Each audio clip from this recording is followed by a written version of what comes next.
রাজনৈতিক পালাবদলে অস্থির দেশের ক্রীড়াঙ্গন। শেখ হাসিনা সরকারের বিদায়ের পর আত্মগোপনে সভাপতি নাজমুল হাসান পাপন সহ অনেক বোর্ড কর্তা অস্থির পরিস্থিতিতে অক্টোবরে নারী টি-20 বিশ্বকাপ আয়োজন নিয়ে অনেক দিন ধরেই চলছে অনিশ্চয়তা। অন্তর্বর্তীকালীন সরকার আশাবাদী বিশ্বকাপের সফল আয়োজন নিয়ে, তবে বেশ কয়েকটি দেশের ভ্রমণ নিষেধাজ্ঞা থাকায় বিশ্বকাপ বাংলাদেশে আদৌ আয়োজন করা যাবে কিনা তা নিয়ে চিন্তায় ক্রিকেট প্রেমীরা। এরই মধ্যে আয়োজনে অস্বীকৃতি জানিয়েছে প্রতিবেশী দেশ ভারত। অস্ট্রেলিয়াও বিশ্বকাপ আয়োজনে রাজি নয় বলে জানিয়ে দিয়েছে। অস্থির অবস্থা দেশের ক্রীড়াঙ্গনে। এমন কঠিন সময়ে এখানে অক্টোবরে নারী টি-20 বিশ্বকাপ আয়োজন করা ভুল হবে বলে মনে করেন অস্ট্রেলিয়া অধিনায়ক অ্যালিসা হিলি। এই মুহূর্তে বাংলাদেশ কিভাবে ক্রিকেট খেলা হতে পারে মানবিক বিবেচনায় সেটিও ঠিক বুঝতে পারছেন না বলে জানান তিনি।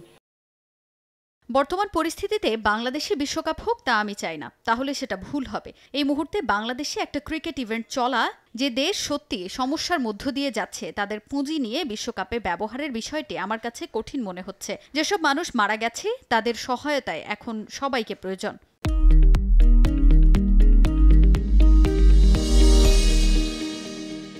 অস্ট্রেলিয়ার নাগরিকদেরও এ মুহূর্তে বাংলাদেশে ভ্রমণ না করতে পরামর্শ দেওয়া হয়েছে। তাই বাংলাদেশে বিশ্বকাপের ভবিষ্যৎ নিয়ে হিলি নিজেও আছেন দ্বিধাদ্বন্দ্বে। বিষয়টি পুরোপুরি আইসিসির ওপর ছেড়ে দিয়েছেন তিনি।